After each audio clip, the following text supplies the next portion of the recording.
Víctimas que habéis venido a acompañarnos esta tarde. En definitiva, queridos amigos y amigas, compañeros de este trayecto de 20 años y muy especialmente acompañantes de estos días tan duros y tan difíciles. La verdad es que no tengo palabras, se lo estaba diciendo, ya no sé qué deciros, porque ya no tengo palabras después de la cantidad de muestras de cariño, de cercanía, de recuerdo que me habéis mostrado a lo largo de estos días. La verdad es que a nivel de medios de comunicación me ha sorprendido. Yo sabía que al ser el 20 aniversario podía ser algo más especial que otros aniversarios, no para nosotros, no para la familia, ¿verdad, Consuelo? ¿Verdad, Ana? Que cada aniversario puede ser especial para los medios, pero para nosotros el recuerdo es igual, que pasen 18, 19, 20 años, porque cada aniversario nos recuerda la ausencia de un ser querido, y no solo cada aniversario, sino también cada día de nuestras vidas. Pero como decía, la verdad es que me ha sorprendido muchísimo que a nivel de los medios de comunicación, cómo están recordando no solamente a mi hermano Miguel Ángel Blanco, como decía, con ello y con él a todas las víctimas, sino yo creo que lo más importante a lo largo de estos días, que es ese legado llamado espíritu d'Ermua, ese espíritu d'Ermua que salió de la calle, que nació de los ciudadanos, porque a nadie de nosotros nos dieron un guión o unas pautas que teníamos que seguir para enfrentarnos a lo que fuimos capaces de enfrentarnos hace 20 años, como fue a ETA. Ese espíritu d'Ermua que fue capaz de quitarnos ese velo del miedo. Hoy decía Alonso esta mañana, y tenía razón, a nivel de sociedad nos quitamos el miedo porque fuimos capaces de enfrentarnos a ETA con aquella frase de ETA aquí tienes mi nuca, ETA basta ya, vasco sí, ETA no. Pero también es cierto, y lo decía Alfonso, dice, eso de que nos quitamos el miedo, dice, porque a raíz del asesinato de Gregorio Ordóñez, de Miguel Ángel Blanco, empezó desgraciadamente una larga lista de asesinatos contra cargos públicos, contra representantes de partidos constitucionalistas, y yo recuerdo, es cierto, muchas frases a raíz de lo que decía Alfonso esta mañana, cómo me comentaban, bueno, pues gente del Partido Popular en el País Vasco, cómo se reunían en la sede de San Sebastián, y el silencio entre todos los que estaban allí solamente lo rompía una frase que era ¿quién de nosotros será el siguiente? Y yo entiendo ese miedo al que se refería Alfonso Alonso, y supongo que muchos compañeros del País Vasco que están hoy aquí en este acto sabrán a lo que me refiero. Pues que quizás a título personal, pues ser concejal del Partido Popular o ser concejal de otro partido constitucionalista, pues no fue fácil. No fue fácil porque, como decía, comenzaba con Gregorio Ordóñez una etapa también muy negra en la que desgraciadamente fueron muchos concejales los que a los que les arrebataron la vida. Yo no me voy a cansar, y supongo que me habéis escuchado a lo largo de estos días, de daros las gracias, pero creo que es mi deber y mi obligación. Gracias de verdad, en nombre de mis padres y en el mío propio, por todo lo que hicisteis para salvar la vida de mi hermano Miguel Ángel Blanco. Sé que hicisteis todo lo que estaba en vuestra mano, sé que hicimos todo lo que estaba en nuestra mano. Tenemos aquí, y tenemos el honor de contar con el director de la Guardia Civil, con el director de la Policía, y quiero que transmitáis a todos los cuerpos y fuerzas de seguridad del Estado mi más sincero agradecimiento, porque sé que la Guardia Civil, la Policía, la Ertzaintza hizo todo lo posible para encontrar a mi hermano con vida.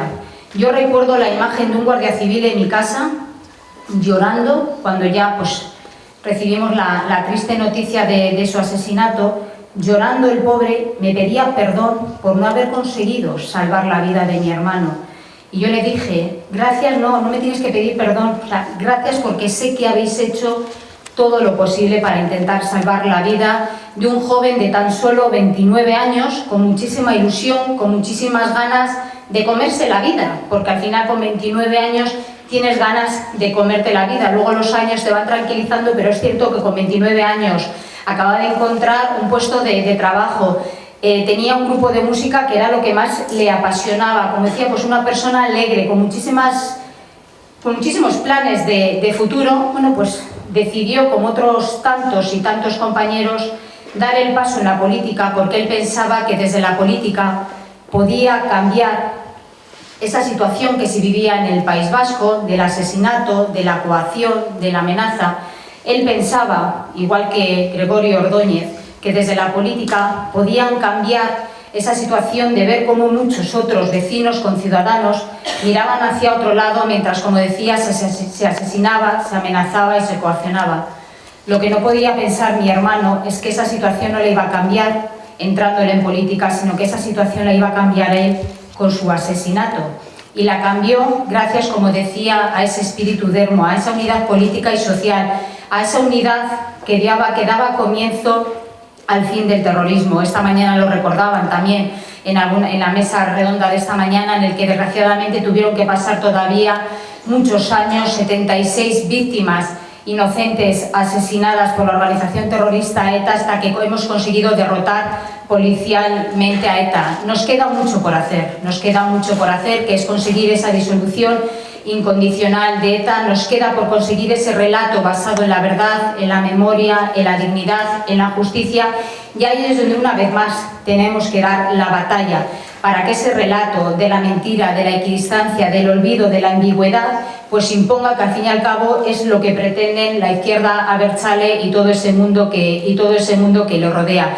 20 años después, la verdad es que me da mucha pena lo que hemos tenido que vivir a lo largo de estos días, en los que vemos cómo tenemos a la alcaldesa de Madrid, bueno, pues que finalmente sí que se ha unido al homenaje que se ha hecho esta mañana en el ayuntamiento, pero que le ha costado dar ese paso. Me da muchísima pena cómo el Partido Socialista, que hace 20 años, es que no dudó ni un momento, estaba en la calle pidiendo la liberación de mi hermano, estuvo en la calle condenando ese cruel asesinato, estuvo de la mano también del Partido Popular para firmar ese pacto por las libertades que tanto nos hizo avanzar en la lucha por la derrota de ETA. Bueno, pues sinceramente me da mucha pena ver cómo en el País Vasco y en otros lugares de España pues han pretendido dar la espalda a ese espíritu d'Ermo, la espalda al recuerdo y al homenaje a una víctima del terrorismo, porque mi hermano es una víctima del terrorismo, independientemente de que fuera concejal del Partido Popular. Miguel Ángel Blanco es una víctima del terrorismo, y tengo que decir que lamentablemente pues me da muchísima pena ver cómo 20 años después pues tenemos que vivir esa situación. Por ello, una vez más, lo decía también en un vídeo, que quiero dar las gracias al Ministerio del Interior, que me dio la oportunidad de poner voz a ese maravilloso vídeo, que en muy poquitos segundos y en muy pocas frases decía tanto, recogía tanto, y además desde una manera positiva. Bueno, pues terminaba ese vídeo haciendo un nuevo llamamiento a la unidad que permita esa disolución incondicional de ETA, porque nada le debemos y por lo tanto nada le daremos.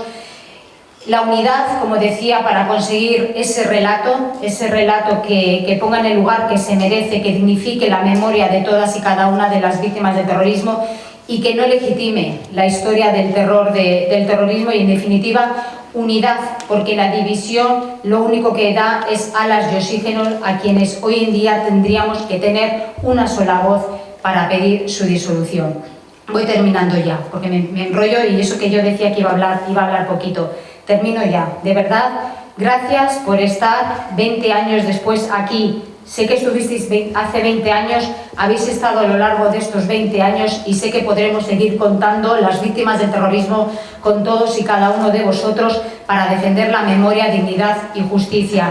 Os puedo asegurar que vuestra presencia hoy aquí, vuestro cariño a lo largo de estos días, es la fuerza que necesitamos las víctimas del terrorismo para seguir defendiendo la memoria de mi hermano y seguir defendiendo la memoria de todos y cada una de las víctimas del terrorismo. Muchísimas gracias de todo corazón.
Los heraldos negros. Hay golpes en la vida tan fuertes, yo no sé. Golpes como del odio de Dios, como si ante ellos la resaca de todo lo sufrido se empozara en el alma, yo no sé. Son pocos, pero son. Abren zanjas oscuras en el rostro más fiero y en el lomo más fuerte. ¿Serán tal vez los potros de bárbaros Atilas o los heraldos negros que nos manda la muerte? Son las caídas hondas de los Cristos del alma, de alguna fe adorable que el destino blasfema. Esos golpes sangrientos son las crepitaciones de algún pan que en la puerta del horno se nos quema. Y el hombre, pobre, pobre, vuelve los ojos como cuando por sobre el hombro nos llama una palmada. Vuelve los ojos locos y todo lo vivido se empoza como un charco de culpa en la mirada. Hay golpes en la vida tan fuertes, yo no sé. Poema de César Vallejo.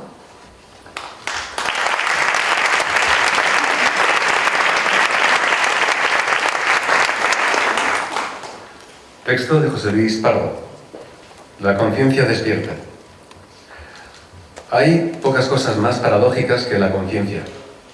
Por una parte es indiscutiblemente individual, a cada hombre le habla con su propia voz, pero por otra parte esa voz que resuena en la intimidad no es particular, sino universal. Es la de todos los demás hombres. No necesariamente la de los hombres concretos que nos rodean, sino la exigencia de un valor que tiene que valer para la humanidad. La exigencia de que nuestros actos se rijan por una norma que pudiera tener validez para cualquier hombre. Así, lo más individual está ligado a un conocimiento compartido, público. Y también al revés, ese valor universal, público, solo lo es de verdad cuando resuena en la voz de un individuo. De ahí una segunda paradoja. Aunque la palabra conciencia remite al conocimiento y al acto de discernir y juzgar, y por tanto parece sinónimo del estado de vigilia, nada es más sencillo ni más corriente que desoír esa voz y mantenerla adormecida en un estado de somnolencia moral que, de hecho, desvincula nuestras acciones de las de los demás hombres, que nos permite soñar, que nuestra conducta no está afectada por esa exigencia pública de validez universal, que nos deja creer que somos una excepción a la regla y mantiene nuestra conciencia moral anestesiada. Si unimos estas dos paradojas, comprenderemos que todas aquellas situaciones en las cuales el valor del individuo queda anulado o sometido al de una autoridad superior que piensa por él y decide por él, todas aquellas situaciones en las cuales el individuo queda convertido en un instrumento al servicio de fines más elevados, son de hecho situaciones de adormecimiento de la conciencia moral en las que la voz insustituible de cada cual transfiere la responsabilidad por sus actos a otra instancia que pretende situarse por encima de la conciencia individual. Y comprenderemos también que esos fines presuntamente más elevados están en realidad muy por debajo de las exigencias de validez universal inherentes a la conciencia y que son, por tanto, fines particulares disfrazados de intereses colectivos. La peculiar invención que llamamos sociedades democráticas, tal y como nacen de la Revolución Ilustrada, comporta el reconocimiento de que no hay ningún fin más elevado que aquel que cada individuo decide libremente perseguir escuchando la voz de su conciencia. Pero esto no significa que estas sociedades estén formadas por déspotas particulares que intentan imponer su arbitrio a los demás, sino justamente lo contrario, que la condición para que cada cual pueda intentar realizar su proyecto individual de vida es que todos los demás individuos también puedan hacerlo. Es decir, que la libertad de cada individuo solo puede realizarse, o sea, solo puede ser real y no simplemente ideal, si se sostiene sobre la libertad de todos los demás. Las instituciones políticas de las sociedades democráticas son las encargadas de encarnar materialmente este principio en las diferentes circunstancias históricas, y en ellas se plasma, pues, en términos políticos, aquella estructura moral que acabamos de evocar, que la conciencia individual es siempre conciencia universal, conciencia del valor universal de la dignidad y de la libertad individual. Pero no solamente ocurre que las encarnaciones históricas siempre dejan bastante que desear con respecto a los principios que las inspiran, sino que las sociedades democráticas, como cualquier otra organización social, necesitan para su funcionamiento estructuras colectivas complejas en las cuales puede siempre producirse ese fenómeno de adormecimiento de la conciencia al que antes nos referimos. Ese fenómeno de conciencia moral e incluso de la conciencia civil que a veces llega a percibirse como natural o normal. Y es por ello que a menudo la conciencia despierta se presenta como un acontecimiento, como una emergencia o una irrupción, como una brusca sacudida en un medio que la mantenía la sensibilidad amortiguada. No basta con decir que todos los hombres tienen conciencia moral o que todos los ciudadanos han de tener, por el hecho de serlo, conciencia cívica. No basta con decir que incluso en situaciones extremas esa conciencia no puede estar del todo adormecida o silenciada, que la conciencia no puede nunca creer hasta el final en su sueño o confundirlo del todo con la realidad. Esto es sin duda cierto, pero también lo es que hay poderosos medios para mantenerla aletargada. Algunos, como la violencia, suelen venir de fuera, pero otros sedantes nos los administramos nosotros mismos para combatir la vigilia. Y sin embargo hay acciones humanas que despiertan en cierto momento la conciencia dormida, que hacen surgir en el dolor de una voz individual el valor de esa exigencia pública que las circunstancias mantenían amortiguada. Cuando esto sucede, como sucedió en España con el secuestro y asesinato de Miguel Ángel Blanco en 1997, el hecho individual adquiere un valor universal. ¿Por qué? Porque en ese hecho individual vemos dibujarse algo que no es un hecho y que no es individual. Vemos dibujarse la regla universal, que no solo de acuerdo con la ley pública, sino también con nuestra conciencia, debe regir el comportamiento civil. La vemos en la medida en que ha sido miserablemente pisoteada. La reacción de miles de personas contra ese asesinato pareció una anomalía, una rareza comparada con la normalidad con la que se habían aceptado otras veces hechos similares, pero no era nada anómalo. Era la norma que se rebelaba contra los hechos, era el despertar de la conciencia de lo intolerable. Muchos comprendieron entonces que lo excepcional, el estado de excepción civil, era por el contrario el adormecimiento moral de la conciencia en el que se había vivido en buena parte hasta entonces. El valor de esa conciencia despierta no puede exagerarse, porque no solo nos advierte contra el avasallamiento y la sumisión por parte de tantas fuerzas exteriores que nos amenazan, sino sobre todo es la única que nos protege contra nuestra propia miseria moral. Y todavía tenemos bastantes razones para el insomnio, pues esta es la tercera paradoja de la conciencia, que solo si permanece despierta puede dormir tranquila.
campanas doblan por ti. Ningún hombre es una isla entera por sí mismo. Cada hombre es una pieza del continente, una parte del todo. Si el mar se lleva una porción de tierra, toda Europa queda disminuida, como si fuera un promontorio, o la casa de uno de tus amigos, o la tuya propia. Ninguna persona es una isla. La muerte de cualquiera me afecta, porque me encuentro unido a toda la humanidad. Por eso, nunca preguntes por quién doblan las campanas. Doblan por ti. Un poema de John Donne.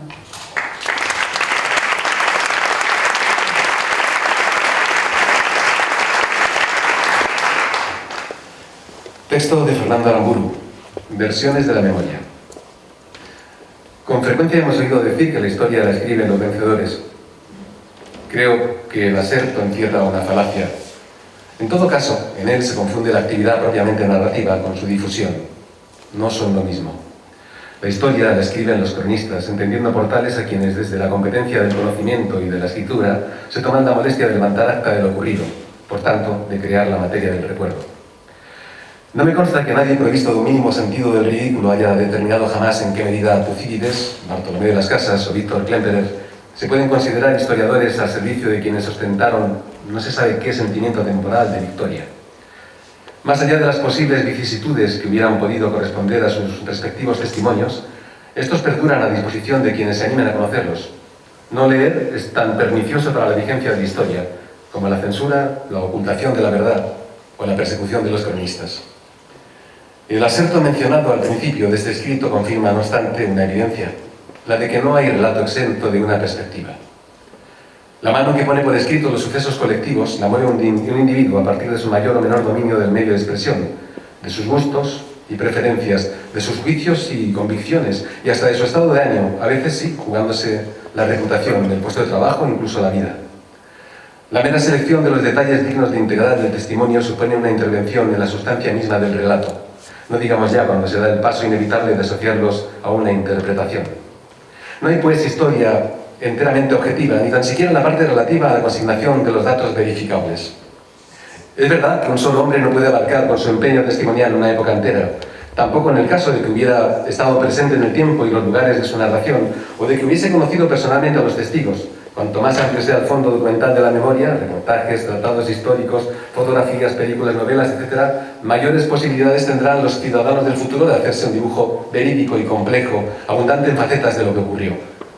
Lo mismo sucede, claro está, en relación a la historia del terrorismo de ETA, con el añadido de que en este caso no se trata tan solo de levantar un testimonio fiel y por supuesto suficiente, sino de deslegitimar versiones netamente favorables al agresor o benévolas con él, comprensivas con su proyecto, blanqueadoras de su acción criminal, pensadas para dar un tratamiento de héroe, de benefactor de su pueblo, a quien se organizó con otros para ejercer la violencia en todas sus variantes, sin excluir el asesinato.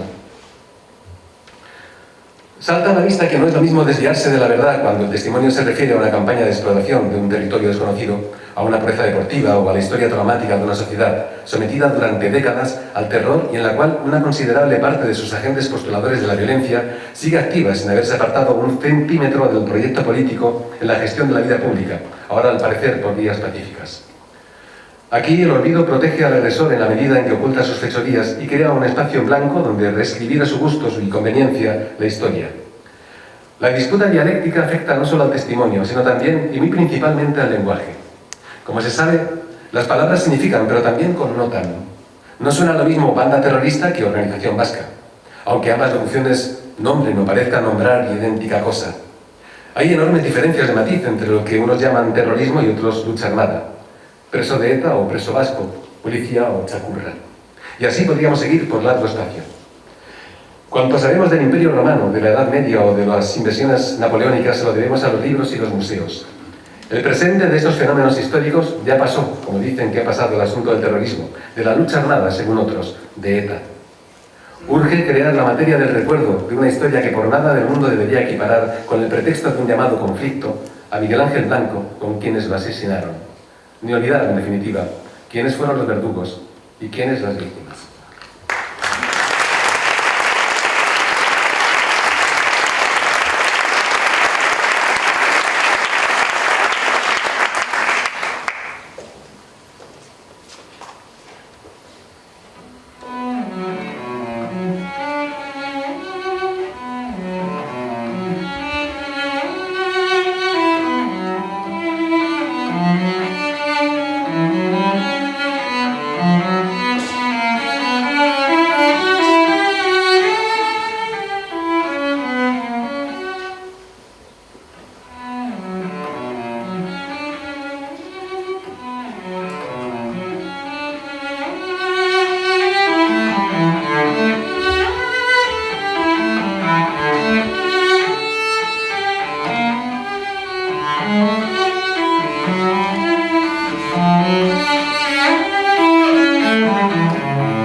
El olvido no es tu final como una copa vana que hay que apurar.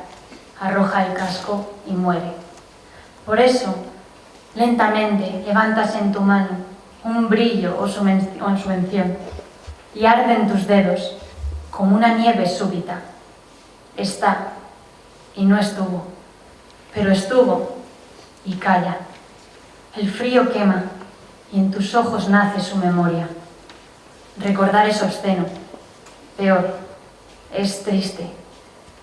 Olvidar es morir. Con dignidad murió, su sombra cruza. Un poema de Vicente Alexandre.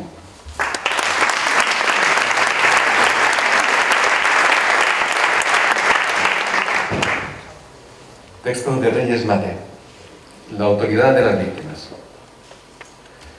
Víctimas ha habido siempre, pero eran insignificantes. Sabemos que la historia de la humanidad se ha construido sobre los sufrimientos de los más débiles, pero no le dábamos importancia porque era el precio del progreso. Y sin ir tan lejos hemos visto cómo en estas tierras durante mucho tiempo se enterraban a las víctimas del terror en silencio, privatizando el dolor, como si el crimen fuera un accidente carente de cualquier significación pública. No se puede decir que la banalización del sufrimiento en un caso y la privatización en el otro nos haya hecho mejores. Si la gran historia sigue avanzando sobre cadáveres, la cercana, tan empeñada en pasar página, corre el riesgo de entregar su futuro a quienes han tachado de su agenda el sentido de la responsabilidad por el pasado. Lo que en este caso tienen en común la gran historia y la de nuestro pueblo es hacer inútil todo el sufrimiento acumulado. Eso no nos lo podemos permitir porque no es posible. Gracias a la memoria, las víctimas, en efecto, se han hecho visibles. Ya no se sostiene la idea tan repetida a lo largo de los siglos de que el éxito del presente justifica todos los sacrificios pasados. El bienestar de las generaciones presentes no amortiza las injusticias pasadas. La felicidad de los nietos no borra los sufrimientos inferidos a los abuelos. Frente a todas esas estrategias de olvido, se levanta la voz de la memoria de las víctimas pidiendo justicia. Durante mucho tiempo el dolor de las víctimas era solo cosa de ellas, por eso el duelo de los próximos no debía trascender y la justicia, en el mejor de los casos, valía para castigar al culpable, pasando a segundo lugar la reparación de los daños a las víctimas. Eso empieza a cambiar. Gracias al modesto poder de la memoria se hacen presentes las injusticias pasadas y por eso los descendientes de esclavos piden justicia por los daños a los abuelos o herederos de pueblos colonizados pasan factura por el expolio de sus tierras y culturas. Esta onda expansiva de la memoria también alcanza a los autores del terrorismo en España y a su entorno. El hecho de que las fuerzas democráticas hayan conseguido acallar sus armas no puede significar que olvidemos a los miles de asesinados, secuestrados, torturados, extorsionados, atemorizados y exiliados. Por muy socorrido que sea el recurso de los poderes políticos a la política de la memoria para utilizar el pasado en su beneficio, ahí está la memoria de la víctima invitándonos a ver la realidad pasada y presente con los ojos de los que sufren. No se trata de poner trabas a la convivencia, recordando momentos traumáticos que nos retrotraen a tiempos en los que la sociedad vasca se dividía entre los que celebraban la muerte y quienes la lloraban. Se trata de construirla sobre pilares sólidos, y para eso hay que partir de los destrozos sociales causados por tantos años de violencia. Si queremos construir una sociedad en paz y sin nuevas víctimas, hay que tomarse muy en serio a las víctimas pasadas, porque si decidimos pasar página porque ya no hay tiros, ¿qué impide volver a las pistolas si basta dejar de usarlas para que todo se olvide? Si no queremos construir la convivencia de las generaciones futuras sobre el sufrimiento de una parte de la sociedad, tenemos que traer al presente a las víctimas contemporáneas, hacerlas visibles y recordarlas para saber qué es lo que no podemos hacer y qué deuda tenemos con el pasado. Lo que, en primer lugar, no podemos hacer es recurrir al crimen como arma política. En una democracia, matar por una idea no es defender un ideal, es cometer un crimen. Esto que ha costado entenderlo tanto tiempo y tanta sangre es una lección inolvidable. Con ese pasado tenemos, en segundo lugar, una deuda pendiente. Les debemos verdad y justicia.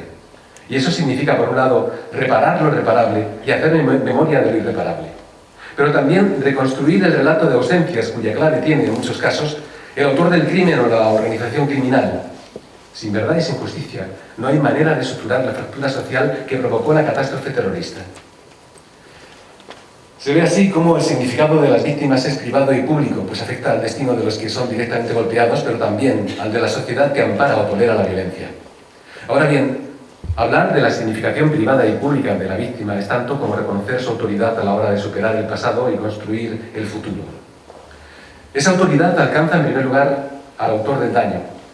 Quien dispara para defender una idea política se asemeja a aquel personaje dostoyevskiano que quería matar para demostrar su superioridad.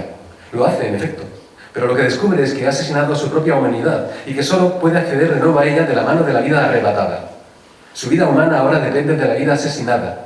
La víctima se convierte en la guía de su reconquista humanitaria, y esto no porque la víctima sepa mucho o poco sobre la vida, sino porque representa la vida que todos debemos respetar y defender. La víctima es guía porque en su fragilidad ante el poder de las pistolas pide del otro el gesto humano de que la defienda y no la vulnere. Si el terrorista mata, muere él en su humanidad y solo volverá a la vida si reconoce en la vida quitada un valor absoluto. Por eso es tan importante el reconocimiento del daño causado a un ser inocente.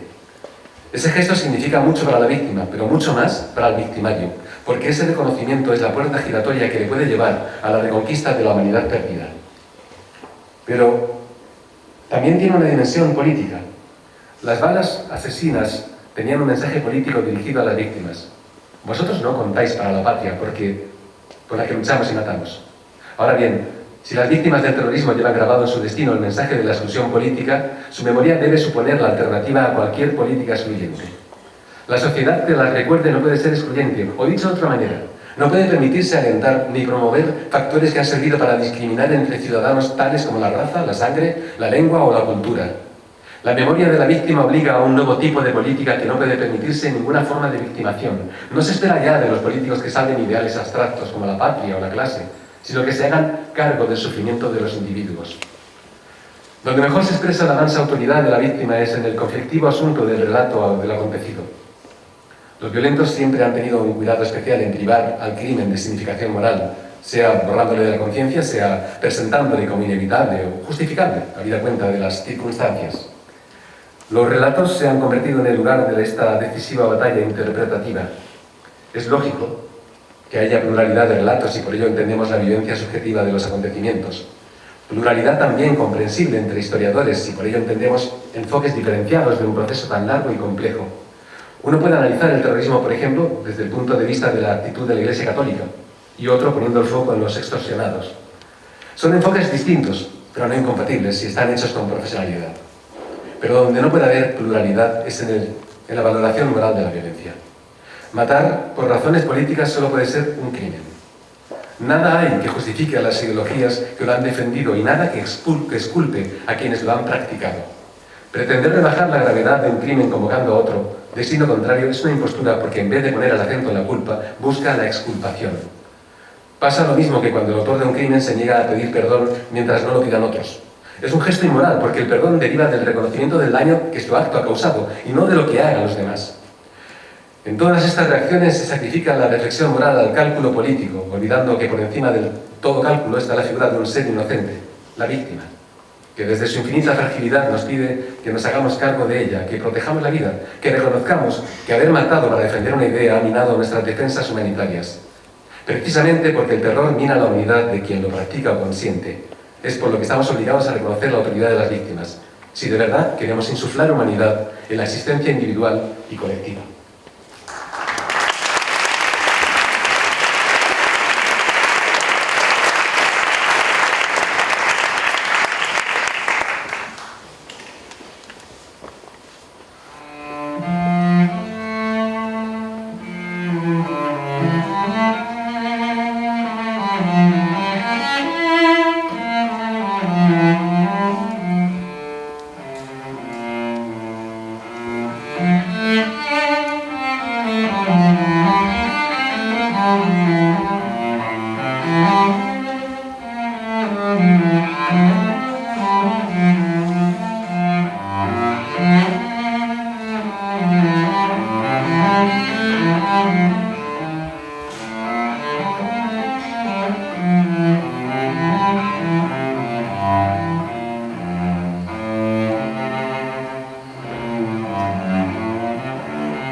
Yo no soy yo.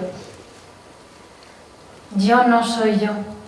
Soy este, que va a mi lado sin yo verlo, que a veces voy a ver y que a veces olvido. El que calla sereno cuando hablo, el que perdona dulce cuando odio, el que pasea por donde no estoy, el que quedará en pie cuando yo muera. Un poema de Juan Ramón Jiménez.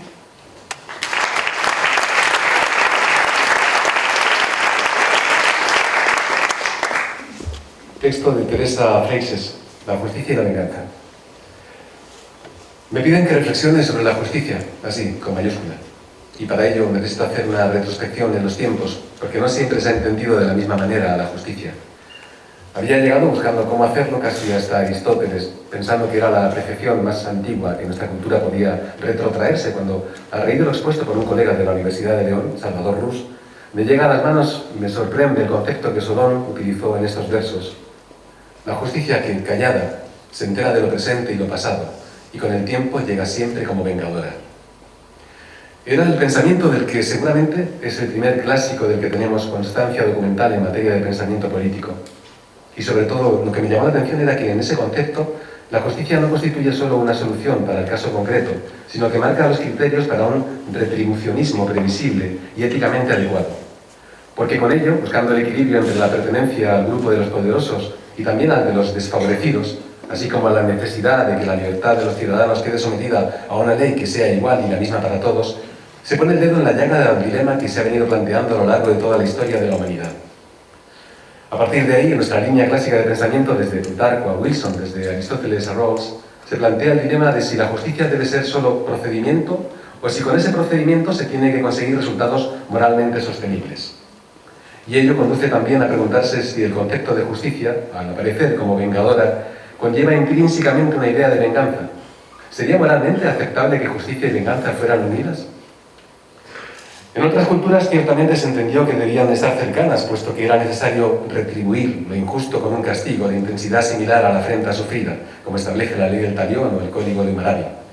Parecería que en estas normas retribucionistas el castigo era impuesto fríamente, inexorablemente, lo cual lo alejaría del concepto de venganza, puesto que éste comportaría un cierto animus que no sería reparador o buscador de un reequilibrio, sino que iría directamente conectado con la intención de obtener un cierto resarcimiento placentero a una costa de infligir un mal mayor que el provocado por la lesión originaria. Hay que distinguir también, aunque en nuestras sociedades democráticas se hace un tanto difícil, entre la justicia como valor o principio y la justicia como procedimiento. Es decir, entre lo que se persigue y el método a través del cual se busca y se consigue o no, teniendo en cuenta que la distinción es relativamente moderna, pues el procedimiento se refleja en lo que denominamos garantías procesales, y estas no se han consolidado hasta bien entrado el siglo XX, ni se han consolidado en todas las sociedades, cuando se han afianzado también la democracia y el Estado de Derecho. Algo que aparece como elemento común a estas improvisadas disquisiciones es la idea de que con la justicia, ya la entendamos como valor u objetivo, ya como procedimiento, se persigue la desaparición de la arbitrariedad. Y ello desde bien antiguo, pues de que justicia y ley, igual para todos, que ha de ser eficaz, constituye un postulado consciente o inconsciente que podemos encontrarlo también desde Platón hasta Rousseau, o desde el Fuero Juzgo hasta las modernas declaraciones de derechos en las que el derecho al proceso justo aúna lo sustancial con lo procedimental. Aunque ciertamente, y por el contrario, en nombre de la justicia han podido fraguarse los más inicuos conceptos y las más peregrinas teorías, e incluso llevarlas a la práctica. Una crítica identificación de justicia con ley, que haga caso omiso del contenido de la norma o que admita que ésta haya podido ser producida de cualquier manera, permitió consolidar, sin que aparentemente nadie se planteara ningún reparo moral, regímenes que pretendieron exterminar a determinados colectivos humanos y fundamentar, simplemente en la regla de la mayoría, la legitimidad normativa de sistemas destructores de la razón humana. Para ellos, lo decidido por una exigua mayoría se podía imponer sobre el resto con independencia de si se respetaban las reglas universalmente consideradas como imprescindibles para dar legitimidad a los sistemas.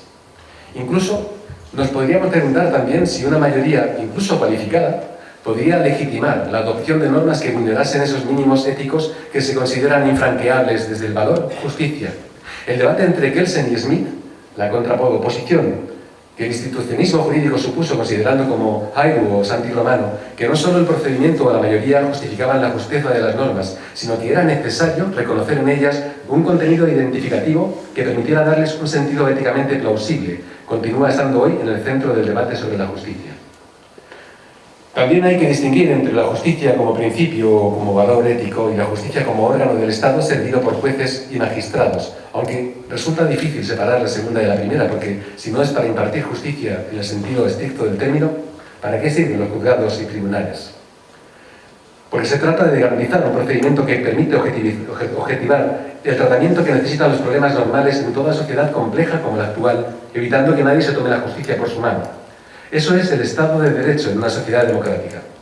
El Poder Judicial es quien controla el resto de poderes públicos desde que se terminó la neutralidad del Ancien Régime.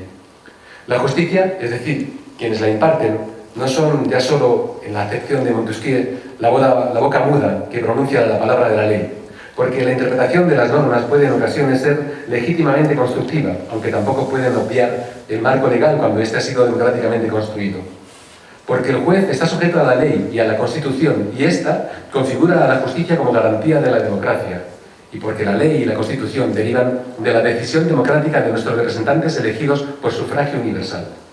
De ahí que democracia y ley han de ser inescindibles en las complejas sociedades de nuestros días, y el respeto a ambas, imprescindible para dar solución a los conflictos. Nos hemos alejado, afortunadamente, según mi criterio, del concepto de venganza. No así de la idea de que con la justicia se tiene que dar a cada persona lo que se merece, idea fundamental en el retribucionismo. De ahí que si nos adentramos en el precepto constitucional que dispone que las penas privativas de libertad y las medidas de seguridad, es decir, la retribución, estarán orientadas hacia la reeducación y la reinserción social, tengamos que preguntarnos en qué manera esa reinserción está aunada con la justicia como valor universalmente reclamado. Lo estará, ciertamente, cuando la persona proporcione las necesarias y suficientes garantías de, por una parte, haber cumplido con la sanción legítimamente impuesta por la transgresión de los valores morales contenidos en las normas, y por otro, de que ese contenido ético que la sociedad reclama en las conductas, de la inmediatamente pasada y la futura, está procesualmente asegurado, así como la necesaria satisfacción moral y material, esta sí procede, a la víctima. Es decir, si se otorga un significado institucional a la reinserción, no unas connotaciones meramente formales. Para ello, para que la pena, el justo castigo, no pueda ser asimilado a venganza y para que la reinserción cumpla con su significado institucional, constitucionalmente garantizado, no basta con la aplicación automática de mecanismos o indicadores prefijados.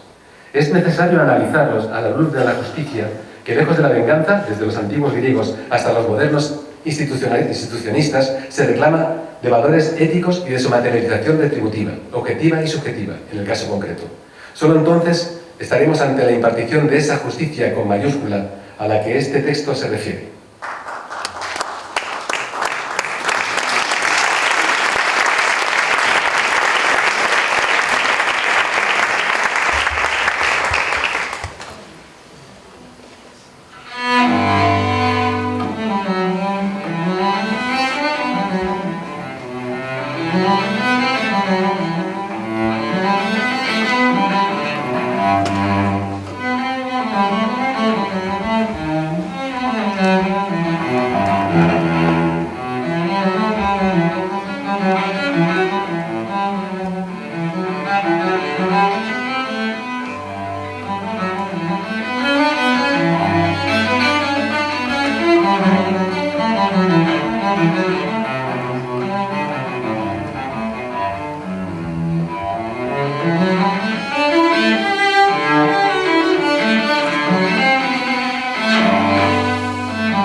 Soneto sobre la libertad humana.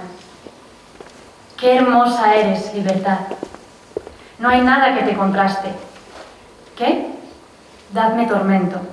Más brilla y en más puro firmamento, libertad en tormento acrisolada. Que no grite. ¿Mordaza hay preparada? Venid, amordazad mi pensamiento. Grito no es vibración de ondas al viento. Grito es conciencia de hombre sublevada. Qué hermosa eres, libertad. Dios mismo te vio lucir ante el primer abismo sobre su pecho, solitaria estrella. Una chispita del volcán ardiente tomó en su mano y te prendió en mi frente. Libre llama de Dios, libertad bella. Poema de Damaso Alonso.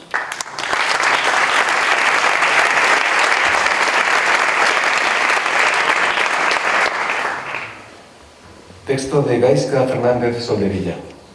El derecho a la verdad. ¿Cuál es el significado del derecho a la verdad?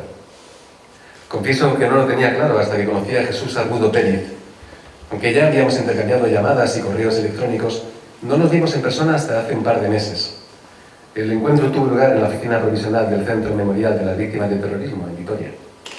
Un amigo lo había traído en coche desde Zaragoza, y es que Jesús ya no puede conducir, porque padece Parkinson. Tampoco ejerce de psicólogo y de instituto, ha tenido que jubilarse. Sin embargo, su cabeza permanece lúcida. A pesar de las adversidades, es un hombre valiente, con una misión noble.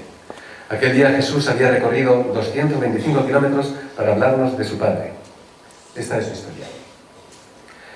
El 2 de mayo de 1980, entre las 19 y las 20 horas, 3 encapuchados se enterraron en el edificio de oficinas de la General Motors en Zaragoza.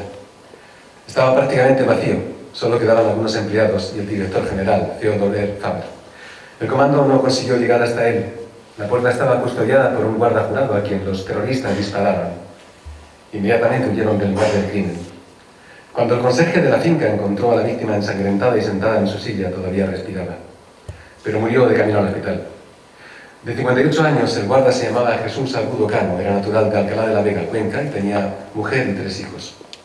Solía vigilar otra empresa, Malay, pero ese día le había cambiado de turno a un compañero que iba a celebrar un bautizo.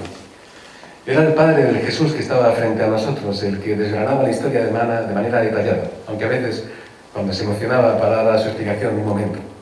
Lo hacía únicamente para tomar impulso. Nos lo contó todo. 2 organizaciones diferentes reivindicaron el asesinato. Primero alguien llamó a un periódico el nombre del FRAP, Frente Revolucionario Antifascista y Patriota, banda terrorista de extrema izquierda que supuestamente se había disuelto en el 78, dejando a su paso 5 víctimas mortales. Luego otra persona hizo lo propio en el del FRABA, Frente Revolucionario Antifascista Vasco Aragonés, un misterioso grupúsculo al que se atribuyen algunos atentados realizados en el 79 y el 80, pese a que posteriormente no se volvió a saber de él. Jesús nos había traído decenas de recortes de prensa que tengo ahora desplegados sobre la mesa. Las versiones que recogieron los distintos medios, que fueron cambiando con el paso de los días, no podían ser más contradictorias. arrojaban múltiples interrogantes. ¿La víctima tenía la pistola reglamentaria en la cartuchera o la había intentado desenfundar? ¿Los terroristas le habían disparado de frente o por la espalda? ¿Lo hicieron desde un ascensor situado a 3 metros o a quemarropa? ¿La bala le entró por el cuello? ¿En aquel momento la víctima estaba sola o acompañada por 2 empleados norteamericanos? ¿A Jesús lo había matado el Fraga o una sucursal de ETA político-militar? ¿O el último rescoldo del FRAP? ¿O solo se trataba de unas siglas de conveniencia? ¿Era un ataque contra la multinacional General Motors, cuya instalación en Zaragoza había suscitado el rechazo de determinados colectivos políticos? ¿Contra la CIA? ¿Fue una venganza personal? ¿El auténtico objetivo era el guarda de seguridad al que la víctima había sustituido? ¿O tuvo algo que ver con la condición de guardia civil retirado de Jesús? ¿Se trató de un atraco frustrado? ¿De un intento de secuestro? ¿Los terroristas iban a colocar una bomba? ¿O hubo, como también se insinuó, otro motivo oculto? No lo sabemos. En realidad no sabemos casi nada. Eso sí, tenemos la certeza de que el caso le debería haber correspondido a la Audiencia Nacional. Sin embargo, la causa la instruyó el juzgado número 3 de Zaragoza. Se trató de una investigación fugaz, como tantas otras en aquella época.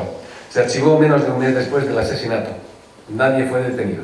Nadie fue juzgado. Nadie fue condenado. El crimen quedó impune. No se informó a la familia de la conclusión del sumario. Tampoco recibió la correspondiente indemnización. De condición humilde, la viuda tuvo que sacar adelante a 3 hijos sin ningún tipo de ayuda. No fueron reconocidos como víctimas del terrorismo hasta el 99, tras años litigando con la administración. La ley aragonesa de víctimas del terrorismo dejó fuera a Jesús Argudo Cano, ya que aquella solo contemplaba los atentados cometidos a partir del 82. A la familia le costó que las instituciones autonómicas la modificasen para recoger su caso. En síntesis, el Estado de Derecho no estuvo a la altura. El día en que vino a visitarnos, Jesús me repitió 3 o 4 veces una frase que se quedó grabada en mi mente. Tenemos derecho a saber la verdad.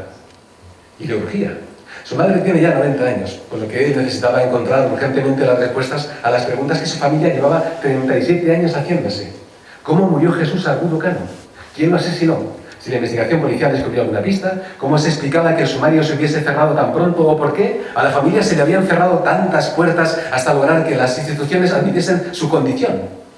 Jesús y su madre tienen derecho a saberlo, tienen derecho a la verdad.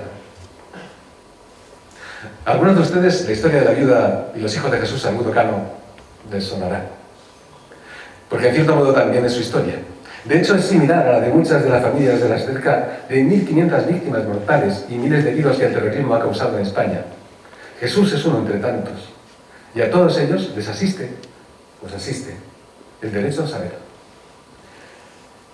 Según el informe de la Oficina del Alto Comisionado de las Naciones Unidas para los Derechos Humanos de 2006, el derecho a la verdad se invoca a menudo en el contexto de las violaciones manifiestas de los derechos humanos y las infracciones graves del derecho humanitario. Las víctimas y los parientes de las víctimas exigen saber qué sucedió. El derecho a la verdad entraña tener un conocimiento pleno y completo de los actos que se produjeron, las personas que participaron en ellos y las circunstancias específicas, en particular de las violaciones de derechos humanos perpetradas y su motivación. Se ha hecho frecuente escuchar que se está librando una batalla de relatos acerca de la violencia de ETA. Sin embargo, la existencia de relatos contrapuestos no significa que estos tengan el mismo valor. Empeñados en sustituir la verdad por su contrario, la mentira, los propagandistas del odio están reescribiendo la historia para utilizarla como apología del terrorismo y escarnio de sus víctimas. Solo lo evitaremos si las instituciones, la sociedad, los investigadores y las propias víctimas nos comprometemos en la defensa y el ejercicio del derecho a la verdad. Si comprender es imposible, escribió Primo Levi, conocer es necesario, porque lo sucedido puede volver a suceder. Las conciencias pueden ser seducidas y obnubiladas de nuevo, las nuestras también. Por ello, meditar sobre lo que pasó es deber de todos. También la verdad nos interpela a todos. Las víctimas del terrorismo tienen derecho a saber y a exigir que se respete dicho derecho, que no es únicamente individual, sino también colectivo. La sociedad en su conjunto ha de conocer las terribles consecuencias del terrorismo. Por su parte, el Estado está obligado a garantizar el derecho a la verdad, proporcionando la información necesaria, facilitando el acceso a los archivos y creando los instrumentos adecuados para la divulgación, como el Centro Memorial de las Víctimas del Terrorismo. Por último, los historiadores y otros científicos sociales tenemos la misión de investigar para ofrecer un relato plausible, veraz y riguroso. Se trata de hacer un eventualmente doloroso, pero cautelizador, examen crítico de nuestro pasado reciente, para evitar que los hechos queden sepultados por la desmemoria o por una lectura de la historia interesada y parcial. Tenemos derecho a la verdad. Ejerzámoslo.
Tardío y profundo. Maligna, como palabra de oro esta noche comienza. Comemos las manzanas de los mudos. Hacemos un trabajo que bien puede dejarse a su fortuna. En pie permanecemos en el otoño de nuestros tilos, como rojas banderas pensativas, como abrasados huéspedes del sur. Juramos por Cristo el nuevo desposar el polvo con el polvo, el pájaro con el zapato vagabundo, el corazón con la escalera de agua. Hacemos ante el mundo los santos juramentos de la arena. Juramos con gusto. Juramos en voz alta desde los techos del sueño, sin imágenes, y agitamos la blanca cabellera del tiempo. Ellos nos gritan: «¡Blasfemáis!». Desde hace tiempo lo sabemos. Desde hace tiempo lo sabemos. ¿Qué importa? Vosotros moléis en los molinos de la muerte la blanca harina de la promesa y la ofrecéis a nuestros hermanos y a nuestras hermanas. Nosotros agitamos la blanca cabellera del tiempo. Vosotros censuráis, blasfemáis. Lo sabemos de sobra. Que venga sobre nosotros la culpa. Que venga sobre nosotros la culpa de todas las señales de peligro. Que venga el mar burbujeante, el viento acorazado del retorno, el día de la medianoche. Que venga lo que no ha sido todavía. Que venga un hombre de la tumba. Un poema de Paul Celan.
paz de todos, que es la mía, sino la libertad que me haga libre cuando no quede un solo esclavo.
Esto no estaba previsto, pero yo creo que hay tanta emoción que quería darles las gracias en nombre de la Fundación por su presencia. Espero que haya sido de su agrado y seguiremos trabajando por la memoria.